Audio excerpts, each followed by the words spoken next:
Hello and welcome to the Retina Radar podcast.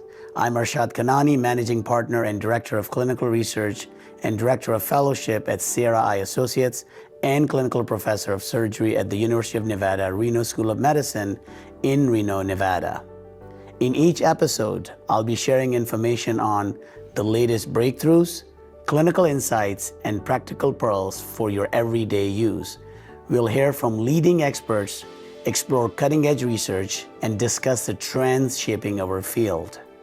Whether you're in clinic, in surgery, or on the move, Retina Radar keeps you informed, inspired, and ahead of the curve. To earn CME credit, visit mededtalks.com, search Retina Radar, or click the link in the notes to complete the activity and post-test. Before we begin, please review the faculty disclosures and learning objectives. If you have a question for our experts, send it to us at cme@vindicocme.com, and it may be featured in a future episode. This podcast is supported by an educational grant from 4D Molecular Therapeutics, AbbVie, Adverum Biotechnologies, Alkeus Pharmaceuticals, Astellas, EyePoint Pharmaceuticals, Genentech, a member of the Roche Group, Neurotech Pharmaceuticals, Ocular Therapeutix, Oculis, Regeneron Pharmaceuticals, and REGENXBIO. Today, I'm joined by my good friend and colleague, Dr. Ashkan Abbey, Director of Clinical Research at Texas Retina Associates in Dallas. Welcome, Ash. Thank you, Arshad. Appreciate you having me on.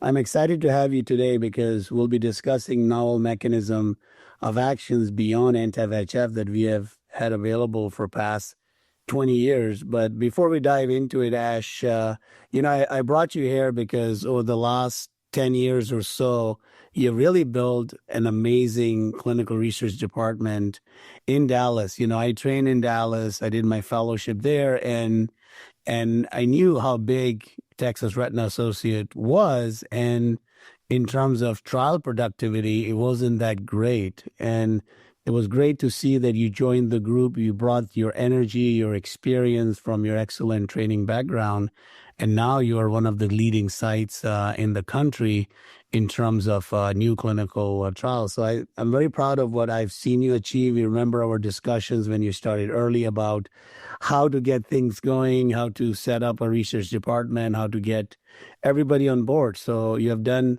an amazing job, Ash. So excited to have you here. Thank you, Arshad, and I do appreciate your mentorship early on. It really did help a lot to get your words of wisdom and opening things up for our practice as well. And I was always calling Texas Retina a sleeping giant in terms of clinical research. Sure is. And it was just really kind of just plugging along there, doing a few trials here and there. But, I was glad to be able to have the opportunity to jump in as the director of clinical research and take it to another level. Yeah, and I think you can now mentor many other younger colleagues now, right? Because they also want to do research. They want to move the field forward. They have the energy like you do, but there are always barriers. So I think it's a good opportunity for you now to kind of mentor the next generation. How long have you been in practice now? It's been 10 years now. Yeah, I can't believe it. Wow, that's a long time. Once you're 11, then you're mid-career, I think. So right. You've got one more year to be young. So great, Ash. Before we dive into topic at hand, tell us your story. How did you end up doing what you do, being a vitreoretinal surgeon? Yeah, so my story actually starts with my father, who is actually a comprehensive ophthalmologist, and so he's the one who exposed me to ophthalmology first. And I have vivid memories of sitting down at dinner in the living room, actually eating dinner with my father and watching videos of his cataract surgeries back in the 80s. So we would just. It was a normal thing. I was 6 years old watching a cataract surgery while I was eating dinner. So I think he kind of assumed that I'd follow in his footsteps and do ophthalmology, but I was actually pretty determined to do something else because I wanted to distinguish myself in my career from him. So I went to medical school, and I really did quickly realize that microsurgery was really my passion. But I still resisted ophthalmology as hard as I could. So I actually wanted to be a hand surgeon for a little while, just as you still use that microsurgical skill. But I went through my orthopedic surgery rotation and just was not really inspired by it at all. And I kind of had to admit to myself that ophthalmology was like the natural fit for me and my interests and abilities. And then during residency, I was actually really drawn to retina because I found it to be kind of the most nuanced and challenging and consequential thing I could do with my hands. I think the surgery is by far the most interesting and I think the most challenging as well that we could do in ophthalmology. So, giving patients back their vision is one of the most rewarding things I can imagine. And I kind of love that I get to do that kind of interesting work that I'm passionate about and kind of see it translate directly into improved quality of life for the people that I treat. Wow, that's a great story. So is your dad proud of you? I hope so. Yeah, no, he is. He is. It's kind of funny because he would never even touch retina stuff. I mean, he was automatically referring that stuff out every time it was anything involving the retina. He would refer it out to a retina specialist, wouldn't even try, but it was his least favorite part of the eye, you could say. But for me, it was by far my favorite. And the surgery was definitely the most interesting to me as well. I didn't really want to. He did a lot of cataract surgery and, it's great that he was doing that. But to me, it was just a little too repetitive and didn't really find it too interesting. And he was practicing in Dallas, or where was he practicing? No, he actually was practicing outside of Tallahassee, Florida. That's where I grew up, in Tallahassee. Mm-hmm. Wow. Okay. Yeah. Great. Okay. That's a great story. I think hopefully one of my kids can do that, follow the footsteps. Many times they want to differentiate, right? As you said. So, okay. Hobby. I know you like to work out and all that. Is that your main hobby, or you like to do something else? I will say that's probably my favorite thing to do right now is weightlifting. I mean, I started weightlifting when I was 13, so it's been almost 30 years of me lifting weights. And actually, my dad taught me to lift weights when I first started. But I actually became really into it when I was in college, and actually became a personal trainer in college. And so I started actually studying different workouts to do and different ways to train. And that's what I always had that in the background whenever I was going through anything, medical school, residency, everything. So it really became my main passion and hobby. And I keep it up to this day, waking up at, usually about 6 a.m. and going to the gym every single morning I can during the weekdays. And so for me, it's how I stay sane. And it's also kind of my personal meditation time. And it keeps me going through these long days that we tend to have as vitreoretinal surgeons. Great. That's very inspiring. I think all of us should follow your footsteps there, and not do calls at 5 a.m. or 6 a.m., but be in the gym. Yeah, exactly. That's precious time. That's my sacred time that I have to keep away from any other business activities, let's say. No, definitely, for sure. No, that's really good. Okay, so let's get to topic at hand. So, Ash, we are lucky to have so many great treatments available currently. We have the off-label bevacizumab, we have ranibizumab, we have aflibercept, now high dose of aflibercept, as well as faricimab. And of course, we know that VEGF is a key driver of disease, but we have other pathways that are playing a big role. And of course, with faricimab, with dual inhibition of VEGF as well as Ang2, we have seen some clinical differentiation compared to just anti-VEGF alone in terms of treatment of our patients. Do you want to cover, some of that, like your thoughts on Ang2 and even other targets that we are looking at as a field? And then, of course, after that, we'll go into the availability of steroids. Yeah, I mean, I think that it's been very exciting that we have been able to pursue the Ang2 pathway with faricimab. And, I think the more data that we look at from their phase 3 trials, it's even the post-hoc analyses I think are really interesting to me in showing maybe what potential we have with Ang2 in terms of its inhibition. So just to kind of give a background, I feel like we should say that Ang2 really is a destabilizer of the retinal vasculature. And, it does antagonize Tie2 signaling, which we know Tie2 signaling really does help promote vascular stability in the retina. And so if we are antagonizing that with Ang2, we really want to try to inhibit it in these diseases to see if we can continue to promote vascular stability in addition to reducing vascular leakage with anti-VEGF. And so we also know that it does potentiate the VEGF-driven leakage and inflammation that we see in our retinal vascular diseases. So again, everything on the basic science side makes sense that we should be trying to inhibit this in addition to VEGF inhibition in order to get a better outcome with respect to our retinal vascular diseases. But when we look at the phase 3 trials like Yosemite and Rhine for DME and Retina and Lucerne trials for wet AMD, we did see when you do a head-to-head dosing of faricimab, to aflibercept in their first loading doses for the trials, you did see a significant reduction in CST and actually a resolution of fluid in a much larger percentage of patients in the patients who received the faricimab compared to the 2 milligram of aflibercept. So there's something there in terms of an extra drying effect, most likely related to the Ang2 inhibition there as well. To me, the fact that we are able to dry the retina faster with Ang2 inhibition, at least, is something that I think will pay dividends for patients in the long term, because we just know that too much of this center involving edema or too much persistence of intraretinal fluid on our wet AMD patients will lead to worse outcomes long term.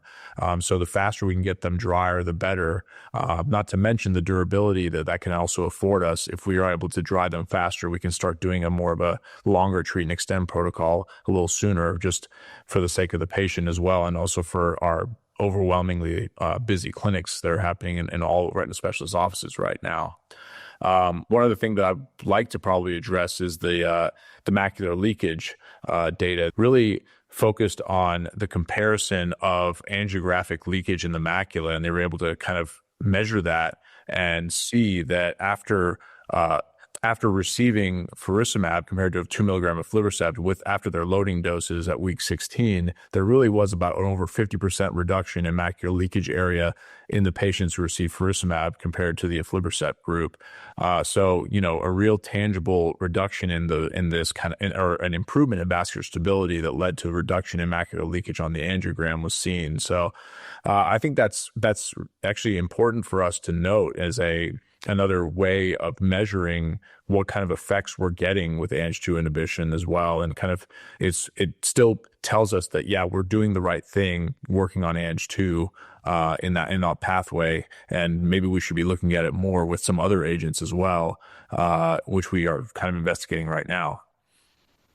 No, that's a very comprehensive overview. I agree with you completely. I think it is a good target. And I think obviously we have not seen better vision by targeting it, but we have seen better anatomic control, which leads to better durability, which leads to less treatment burden. So I think it's been exciting for the field, right? I mean, for 20 years, we were stuck with just targeting one pathway mainly. I mean, of course, we have placental growth factor targeted with aflibercept, but really target was VEGF. And again, just like any other field, you look at oncology, you look at rheumatology, fields that are trying to, target multiple pathways to optimize outcomes. So I think, Ang2 now is validated. Obviously, we have seen it clinically, and you have been part of the Truckee and Tau studies. We have seen the real world benefit in terms of disease control in switch patients and naive patients. But I think what's next, right?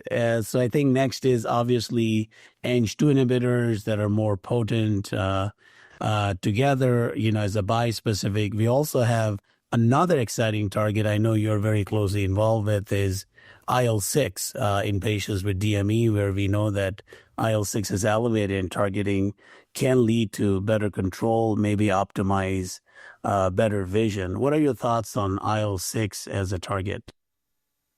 Yeah, I mean, I think this is a natural segue, particularly for our diabetic population and also for our RVO population. We really do need to look at inflammation a little bit more closely and target it in addition to, say, VEGF, in addition to maybe Ang2 and other things as well. But our current model for treating all of these diseases just is hammering it with anti-VEGF. And as you said, we really do need to look at multimodal therapy for these diseases, especially I think in these diseases that clearly have an inflammatory component, which I would say is DME and RVO. When we look at, say, data that we have from aqueous humor samples and vitreous samples in patients with DME and RVO, we clearly see that they have elevated levels of cytokines. And so that has to be destabilizing the retinal vasculature and causing worse outcomes for many of these patients. And so what I would say is the IL-6 pathway we're looking at there specifically is kind of a pro-inflammatory cytokine that is upregulated, and we see it in non-infectious uveitis, we see it in DME and also in RVO. And this one really does promote blood-retinal barrier breakdown. It causes leukocyte recruitment and also has VEGF upregulation in addition. So it's kind of upstream of VEGF and causing its upregulation as well. So I think if we do inhibit it, we probably are potentiating a reduction in the activity of VEGF, but we're also reducing overall inflammation. And so when we are looking at targeting this in multiple ways, first of all, we do currently have some trial data, phase 3 trial data from the Meerkat and Sandcat trials for uveitic macular edema that were recently presented at AAO, looking at an agent called vamikibart, which is an intravitreal injection that is a humanized anti-IL-6 antibody. And what we see with that is that by inhibiting IL-6, the patients with uveitic macular edema had relatively rapid best-corrected visual acuity gains and robust central subfield thickness reductions as well, with a pretty good safety profile.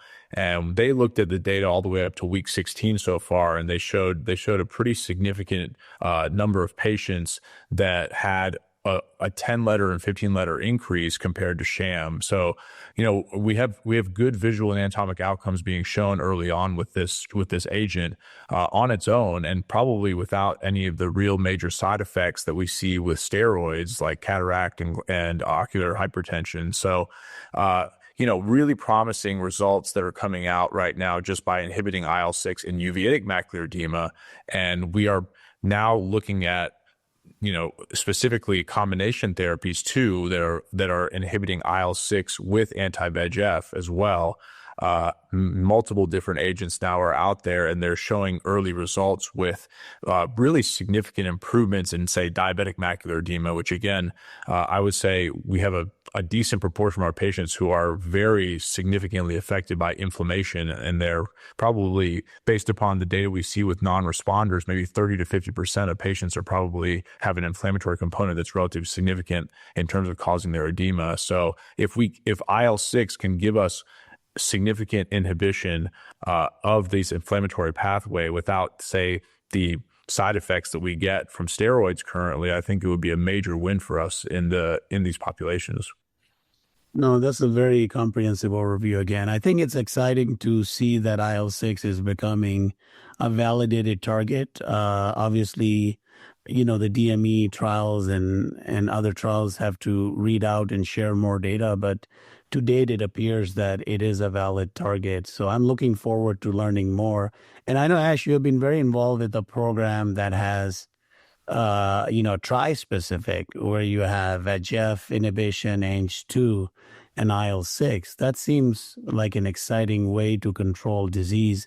Obviously, IL-6 plays a major role in uveitis and diabetic macular edema. We don't have data for wet AMD yet. So tell us a little bit about this tri-specific program that you are involved with that's targeting all three important pathways, VEGF, Ang2, and IL-6.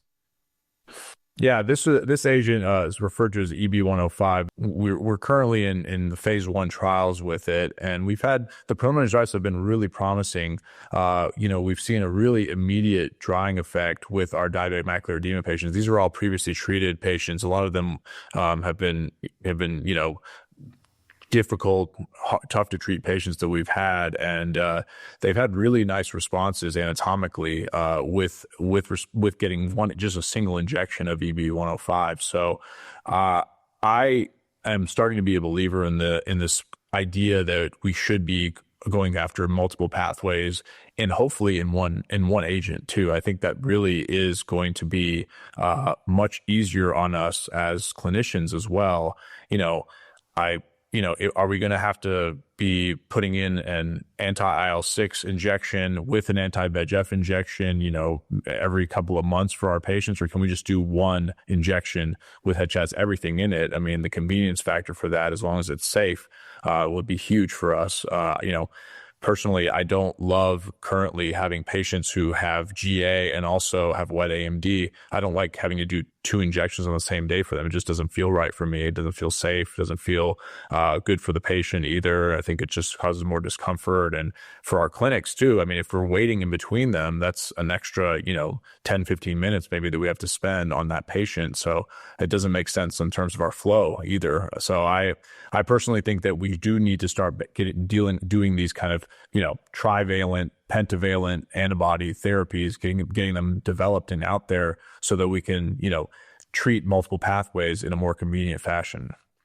Well, I agree with you. I think next step in the field is to have drugs that are, anti-complement and anti-VEGF. Those are also hopefully coming out in the future. I agree with you. I think more targets, the better. Now, of course, the question will be which patients need all of the inhibition versus just a standard regular anti-VEGF, because they also work well. So I think as a field, we will learn. I think more biomarkers, right? More inflammation is involved in DME, and looking at the OCT, maybe using AI to figure out the biomarkers that actually may, show that this is a patient that may need more than just anti-VEGF. We have seen that with Ang2 inhibition, right? Hyperreflective foci, exudates, and of course the faster drying. So yeah, very, very exciting time, Ash.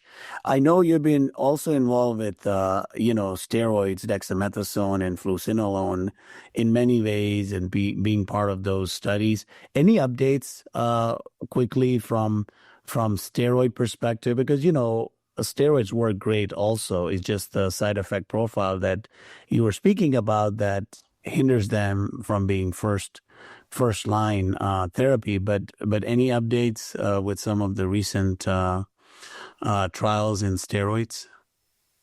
Yeah, I think some really interesting ones, actually. There was a recent presentation from the early DEX study, which looked specifically at dexamethasone implants used earlier on in the process in patients who were suboptimal responders to standard of care. So, what they did is that they took a treatment-naive DME patient and they said, okay, we're going to give them 3 injections of an anti-VEGF. And if they believed that the edema was persistent after 3 and they believed them to be not suboptimal responders to that anti-VEGF, they would either be randomized to receive a dexamethasone implant or continue with the standard of care injections with the anti-VEGF.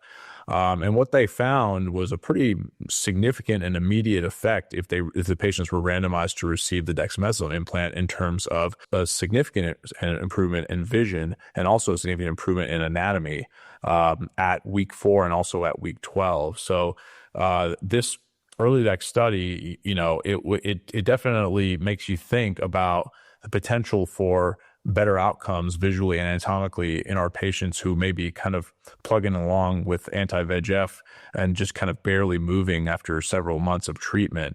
And I personally, this is kind of the way that I address my DME patients in many of my cases, is basically, if I don't see after the first 2 or 3 injections at least probably about a 25% reduction in CST, I'm really thinking hard about steroids. Now, in addition to that, making sure that we are looking at some of the biomarkers that we know can be correlated with inflammation, specifically with a better response to dexamethasone from previous studies. We know that subretinal fluid is one of those, also hyperreflective foci, as you mentioned, Arshad. Those 2 things, if I'm seeing a significant amount of those, or in general, if I'm seeing, and this is kind of my own little anecdotal thing, but if I see a lot of leakage, just vessel leakage, like diffuse vessel leakage on the FA, I'm thinking more inflammatory in terms of the etiology for the DME there too. So I definitely want to, I like to go ahead and add a dexamethasone implant earlier on in the process because of that. And this kind of study just kind of reinforces that idea for me that the earlier we do it, I think the better off we can be for a lot of these DME patients. Having said that, Obviously, there are some issues with side effects in terms of cataract formation and also elevated intraocular pressure. But to me, one of the things that I like about dexamethasone implants is that you can give one, and the effects of it in terms of the intraocular pressure tend to wear off after about 3 or 4 months if you do have an elevation. And you can usually, most of the time, you can treat them pretty well with drops until you get to that point. And if you don't feel comfortable continuing with steroids after that, that's, so be it. But it tends to be one of those things where the effects will wear off pretty predictably after about 3 or 4 months. So you don't have to worry too much about it for the long term. There also has been a recent presentation of data for the fluocinolone implant, which we know lasts for 36 months instead of, say, 3 to 6 months where we have a dexamethasone implant. And that was called the New Day study. This was one of the first times we had a phase 3 randomized controlled trial where we did have a primary injection of a steroid to start compared to aflibercept, anti-VEGF, in the control group. So it was a head-to-head comparison of receiving fluocinolone from the first day one visit in the treatment group, and then the patients were then watched over the course of 18 months and were assessed monthly based on pre-specified retreatment criteria to see if they needed additional supplemental injections of aflibercept. And that was compared to patients who received 5 loading doses of aflibercept and then were watched monthly to see if they needed, again, by the same pre-specified criteria, supplemental injections. And one of the big takeaways from it was that in terms of measuring supplemental injections, there was not actually a difference in the intention to treat groups for both the fluocinolone group and the aflibercept group. There wasn't a seeming difference in terms of the number of injections they received as supplemental injections. However, a secondary endpoint was actually the time to supplemental injection. And in the patients who received the fluocinolone implant, they went on average about 6 months before receiving a supplemental injection, compared to the aflibercept group, which was roughly about 4.5 months before they received their first supplemental injection. So, there is a significant difference in terms of the time to supplemental injection. So I think we can say that it does add a little element of increased durability and reducing treatment burden for us if we do use it earlier on. I personally will consider a fluocinolone implant in patients who have had a dexamethasone implant once and responded well to it and did not have a pressure response to it. And then what I'll do is I'll actually ask for the prior auth for the fluocinolone implant roughly about 6 weeks after I see the patient when they've received the dexamethasone implant. So at 6 weeks, they usually will have had, if they're going to have a pressure response, they'll be having it at that point. So if they did not have one, I'll just request the prior auth for the fluocinolone implant and get it in at the next visit after that if I saw that they had a good response. And then I'll have it in the background, and I'll use that as my background treatment while I continue to supplement with anti-VEGF going forward, hopefully one of the second generation anti-VEGF agents, to maximize my kind of treatment for patients with DME. Well, that's an excellent summary, Ash, and obviously a great clinical pearl in terms of controlling disease. And I actually do the same thing that, one thing I like about dexamethasone is the predictable IOP spike, as you said. I'm a little older than you, so we were using triamcinolone a lot, and we were not predicting when the IOP will go up. And that was the scary part, that some patients would have it in 1 to 2 weeks and some patients will have it down the road. So that's why, I primarily use dexamethasone in my practice. And I think controlling the disease, having no IOP spike, and then transitioning to a fluocinolone is a really good strategy. So great discussions, Ash. I learned a lot from you, and it's great to see that you're at the cutting edge of all the trials. And I'm excited about numerous things we mentioned today, potent Ang2 inhibition in addition to anti-VEGF, tri-specific, bispecific with IL-6, and obviously the new data from the steroid trials. So we only have a few minutes left, Ash. So you have achieved a lot in the last 10 years, and I know you're going to continue to achieve a lot in the next 30 to 40 years that you're in practice. But tell me, so far, what is the career achievement you're most proud of? I think over the last 10 years, I've really been proud of being able to help build the clinical research department at Texas Retina into one of the largest clinical trial sites in the country. I think just the fact that I was able to have this vision for our clinical research, and actually with your help, actually was putting in the work to bring it to fruition, and it's been probably one of the most gratifying achievements of my career. So I'm just really proud to be not just a beneficiary of the innovation, but also a driver of it when it comes to it with Texas Retina. No, I agree with you. I think, as I said earlier, I think you have done an impressive job, and it's a big group with a lot of different personalities and different ages, and getting everybody together like you did, even as, one of the younger guys, I think is very impressive. That tells me that you are able to get the team together and collaborate, which is a very good thing to have. And I know you're going to continue to do great things. Now, obviously you are way far from being retired, but this is a question to ask everybody. How do you want to be remembered when you retire, other than good looking and muscular, all of those things? But tell me, what was those priorities, obviously, but 6 a.m. workout, of course. Yeah. Right. No, I mean, it's a good question. I hadn't really thought about it until you asked that. So I think I want to be just remembered as someone who displayed really great compassion for my patients and did not accept the existing limitations that are out there of what's possible to provide healing and relief for my patients. I kind of want to be remembered as someone who is invested heavily in innovation, but to help as many people as possible. Hopefully I will have come close to having that kind of legacy.